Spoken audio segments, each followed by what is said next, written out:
Welcome students, आप सभी का फिर से इस चैनल में स्वागत है।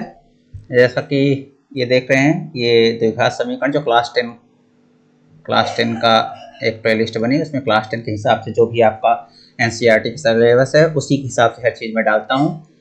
और कोई क्रम से भी डाला है, ऐसा एक सिलेबस के हिसाब से डाला है और दूसरा क्रम से डाला है। ऐसा नहीं कभी यहाँ का वीडियो, कभी वहाँ का वीडियो, कभी वहाँ का क्वेश्चन उठा लूँ, फिर कभी वहाँ को आपको करा दूँ। क्रम से यूनिट 1 के सभी चीज़ें बताई गई। यूनिट 2 का जो बहुपद का चैप्टर है, रेखीय समीकरण वाला चैप्टर है, युगपत प्रतिस्थापन विशेष उनका हल है, उनसे डिपेंड शब्दों आधारित प्रश्न, और फिर ये अभी द्विघात समीकरण का लगभग खत्म होने की स्थिति में है। 2-4 क्वेश्चन और है तो वो करवा दूंगा, तो द्विघात समीकरण ही पूरी तरह से खत्म हो जाएगा। जैसा कि मेरा हमेशा पढ़ाने का एक अंदाज होता है कि मैं एक तो आप मेरा वीडियो क्रम से देखेंगे, कोई भी ऐसा बेसिक और कॉन्सेप्ट नहीं बचेगा जो आप नहीं जानेंगे मैथ में। आप मैथ से आप ऐसा समझिए कि आपको मैथ से प्यार हो जाएगा, आपको इतनी अच्छी मैथ लगने लगी, इतना अच्छा बनेगा। बशर्ते हमारे वीडियो यदि आप देख रहे हैं इसको तो अच्छे से देख लीजिए, और फिर क्रम से देखेंगे तो आपका 100% आपका बोर्ड में आना मार्क्स निश्चित है। और नंबर 1 और नंबर 2, कभी भी आपको कहीं भी इधर उधर भटकने की जरूरत नहीं पड़ेगी। आप कभी भी किसी भी कोचिंग क्लासेस की आप जरूरत नहीं पड़ेगी। आपका सिर्फ ये ऑनलाइन प्लेटफॉर्म पर आप हर चीज़ सीख सकते हैं मैथ का। यदि कोई बच्चा कमजोर है, कोई चीज़ कमी समझ में आती है, कभी भी उसको नहीं समझ आया, तो वो कमेंट में लिखे। हम उसका हो सकता है कोई 6वीं 7वीं 8वीं की कोई चीज़ ऐसी है जो नहीं उसने ध्यान दिया हो, कुछ दिक्कत है नहीं, तो हम उसको भी दूर करेंगे। पर यदि क्रम से देखेंगे तो आप में से 90% बच्चों को हर चीज़ समझ में आ जाएगी। हर चीज़ कॉन्सेप्ट एकदम ऐसा बताएगा कि आपको कहीं पाए वो कॉन्सेप्ट ऐसा कहीं नहीं पाएंगे। और एक बार वो चीज़ें क्लियर हो गई तो फिर आपको मैथ में अच्छा मार्क्स लेने से कोई नहीं रोक पाएगा। तो चलिए, द्विघात समीकरण के क्वेश्चन है। ये हिंदी में लिखा है, ये अंग्रेजी में लिखा है, इंग्लिश मीडियम में मैंने ट्रांसलेट कर दिया इंग्लिश मीडियम के बच्चों के लिए कि निम्नलिखित द्विघात समीकरण में से प्रत्येक के लिए के का मान ज्ञात कीजिए। मतलब यहाँ जो ये द्विघात समीकरण लिखे हैं वहां पर के घुसा हुआ है, ये यहाँ पर के घुसा हुआ है। तो आपको ये जब देखिए यहाँ के है और यहाँ भी के है, ये तो इनको जो है तो आपको इनका मान बताना है, लेकिन उसके साथ साथ है कि ताकि उनमें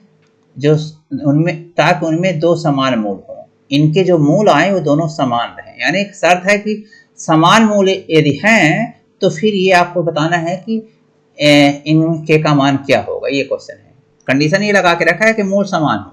तो चलिए हम मूलों की प्रकृति में सलूशन करते हैं। मूलों की प्रकृति से हम जानते हैं कि मूलों की प्रकृति के लिए एक बार मैं जस्ट इसके पीछे एक वीडियो डाल चुका हूं, अभी जस्ट कल ही वो वीडियो पड़ा है, अभी उसको भी देख लेंगे तो एकदम पूरा वहां डिटेल से है। उसके पहले भी हर चीज डिटेल से है, पर मैं फिर से एक बार बता दूं कि यदि ये ax² + bx + c = 0 द्विघात समीकरण का मानक रूप है। ये मानक रूप है किसका? द्विघात समीकरण। सबसे पहले ध्यान रखिए, ये मानक समीकरण है द्विघात समीकरण का, द्विघात समीकरण दो घात वाला।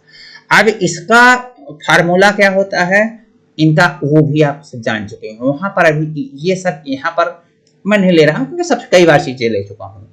फार्मूला मतलब इससे x का मान कैसे ज्ञात करेंगे वो है, पर x का मान कैसे ज्ञात करेंगे, x का मान निकालने को नहीं बोल रहा है, सिर्फ आपको बता रहा है कि एक शर्त है कि इनके मूल समान होते। तो b² - 4ac = 0 होने पर दोनों मूल समान होते हैं। दोनों मूल मतलब x के मान, दोनों मूल। इससे वर्ग समीकरण में मैं सब कॉन्सेप्ट बता चुका हूं, जैसे कि मैं बार बार बोल रहा हूं कि वर्ग समीकरण में हमेशा x के दो मान आते हैं, उन्हें दो मूल बोलते हैं। वर्ग समीकरण के दो मूल, ये जो वर्ग समीकरण है इसमें x का जो मान आएगा, जैसे ये देखिए 2x² - 3x + 1 है, देख लिए = 0। अगर ये आपके पास है तो यहाँ पर x के दो मान आएंगे। इसको हल करेंगे, हल करने की हमने 2-3 विधि बता दी है, उससे हल करेंगे तो x के दो मान आएंगे।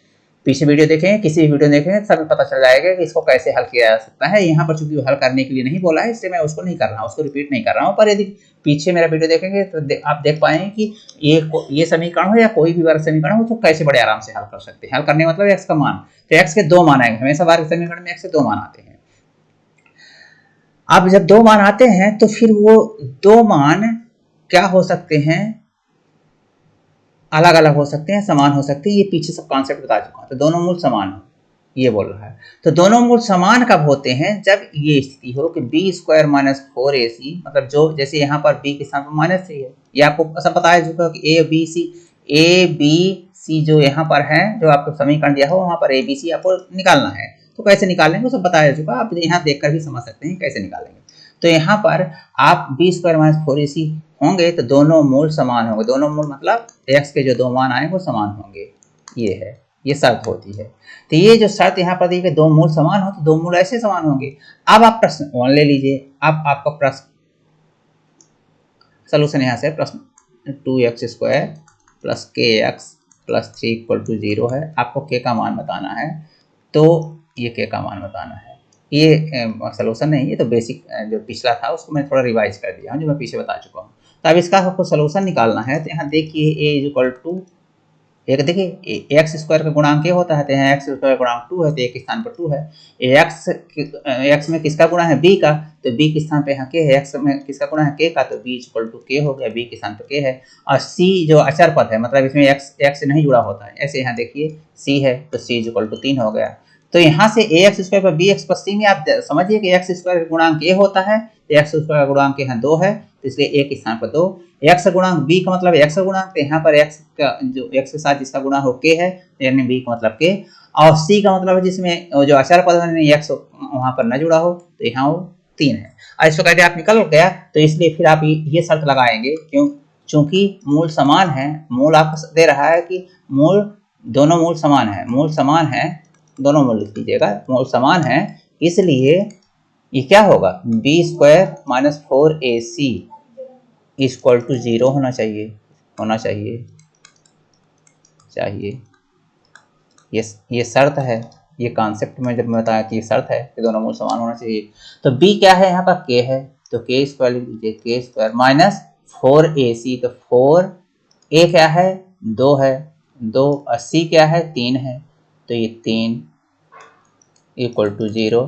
तो 4 दूना 8 त्रिक 24, इसलिए के स्क्वायर माइनस 24 इक्वल टू 0, इसलिए के स्क्वायर इज इक्वल टू 24, इसलिए k is equal to plus minus under root 24 वर्गमूल लेना है आपको। ये माइनस 24 इधर करेंगे तो प्लस 24, 0 प्लस 24 यानी 24, ये माइनस है इधर आएगा तो 0 प्लस 24, 0 प्लस 24 यानी 24।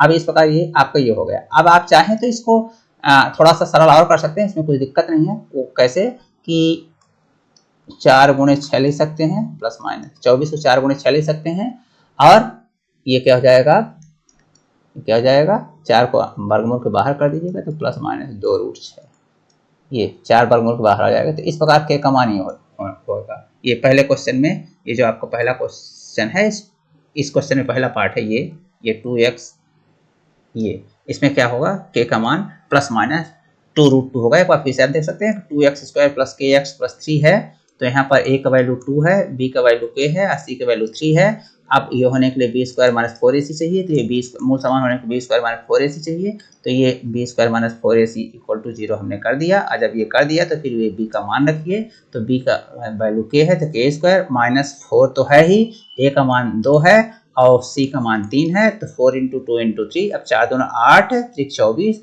तो ये के स्क्वायर माइनस 24 हो, माइनस 24 इक्वल टू 0 हो गया, क्योंकि ये 0 तो इधर है ही, शर्त में है। अब ये 24 को इधर भेज देंगे तो माइनस प्लस हो जाएगा, के स्क्वायर 24, और इसलिए के का वर्गमूल लेंगे तो प्लस माइनस अंडर किसी भी संख्या का वर्गमूल लेने पर हमेशा प्लस माइनस में मान आता है, तो ये होगा प्लस माइनस। अब 24 को चाहे तो आप ऐसा भी आंसर लिख सकते हैं, कुछ गलत नहीं है ना। पर यदि आपके पास परीक्षा में लिखा होगा नहीं, बुक में ऐसा नहीं लिखा होगा तो आप लोग ये कहीं गलत नहीं, इसलिए हमने ऐसा कर दिया कि 24 को अंडर रूट 4 गुणे 6 ले सकते हैं। अंडर रूट 4 का वर्गमूल 2 होगा तो 2 तो वर्गमूल से बाहर आ जाएगा, लेकिन 6 का वर्गमूल पूरा नहीं होता है, इसलिए उसको उसके अंदर ही रहने दिया। परीक्षा में पता, आपकी बुक में हो सकता है कि आंसर ये दिया हो, आप आंसर ये भी छोड़ सकते हैं, कोई दिक्कत नहीं है। तो इस प्रकार मुझे मिले ये चीज़ तो समझ में आ गई। अब अगला लेते हैं दूसरा पार्ट, ये दूसरा पार्ट, उसका सोल्यूशन करते हैं। तो दूसरा पार्ट पहले क्या है, k x minus 2 plus 6 is equal to 0। Sir ये 3 गलत लिखा है, 3 कुछ मतलब नहीं है, ये 3 का कुछ मतलब नहीं है। हिंदी में टाइप करते समय और ठीक गलती से लिख गया होगा कुछ, लेकिन यहाँ कुछ मतलब नहीं, क्योंकि ये क्वेश्चन ये है, ये इंग्लिश वाला k x into x minus 2 plus 6 equal to 0, ये। तो इस प्रकार ये है। अब ये क्या है कि इसको पहले थोड़ा सा अभी क्या करेंगे आप, वो करेंगे, तो ये के एक्स स्क्वायर माइनस 2 के एक्स, के ये देखिए इसके अंदर गुणा करेंगे तो के एक्स के इसके अंदर ये के एक्स है, तो के एक्स में एक्स गुणा करें तो एक्स स्क्वायर हो जाएगा, फिर माइनस ये 2 ऐसे के एक्स हो जाएगा और प्लस 6 इक्वल टू 0। अब जरा देखिए यहाँ फिर से ये मानक रूप में आ गया, मानक रूप, ये तो जरा पहले से देखिए मानक रूप में था, ये वाला समीकरण पहले से मानक रूप में था, जो दिया था खुद भी मानक रूप में था। मानक रूप मतलब a x square plus b x plus c equal to 0। अभी ये नहीं था ए एक्स स्क्वायर, अभी ये हो गया a x square plus b x plus c equal to 0। तो ए इक्वल टू आप देखिए के है, एक स्थान पर के आ गया, एक स्थान पर के आ गया आपका, आप देख रहे हैं कि एक स्थान पर के आ गया यहाँ ये तो ए इक्वल टू के हो गया, और यहाँ बी के स्थान पर -2k, एक्स का गुणांक -2k है, एक्स का गुणांक b होता है, ये देखिए एक्स का गुणांक जो है तो b है, तो यहाँ पर एक्स गुणांक -2, तो b के स्थान पर -2k हो गया। और c के स्थान हमने बोला कि वो अचर राशि होती है, तो वो अचर राशि c, उसमें एक्स वाई कुछ नहीं जुड़ा होता, तो c के स्थान पर 6 है।